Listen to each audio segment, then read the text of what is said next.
We begin tonight, though, as you sit down to dinner, think about this. Families across Central New York struggle to put meals on the table.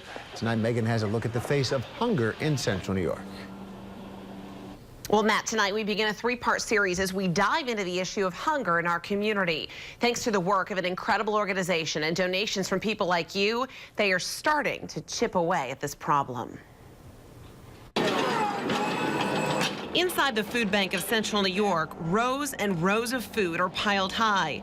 Shelves stocked with canned fruits and vegetables, tomato sauce, and boxes upon boxes of whole grain cereal in a seemingly endless warehouse that almost looks like a wholesale grocery store. And it's families who really need those food resources. As the executive director of the food bank, Kathleen Stress knows the reality of hunger in our community all too well.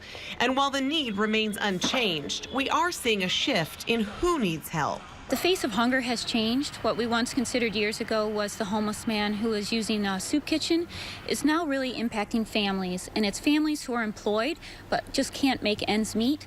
As we move out of the recession and unemployment rates decline, you might think the need would start to fade, but that's not the case. What is really part of the issue is families are reemployed, but probably at a lower rate or at a part-time job. Thanks to local, state, and federal dollars, the food bank is able to amass this incredible amount of food and distribute it to 365 programs in 11 counties across central and northern New York, providing 38,000 meals a day to food pantries, soup kitchens, daycare centers, and residential centers. Our distribution center allows us really bulk buying power, so we're buying by the truckload. So every dollar donated becomes 3.5 meals back into the community because we're able to buy by the truckload. 1 in 6 people across our area are food insecure and don't know where their next meal is coming from.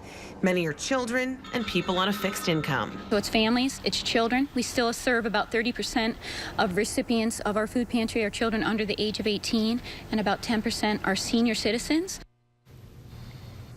And what's really great about this organization is that they're so efficient with their money. 96 cents of every dollar donated to the food bank goes right back into programming. So they're able to ensure that your donations go right back into food for families in need. It's pretty cool. Yeah, 3.5 meals per $1 donation. Yeah, that really is really remarkable. Incredible.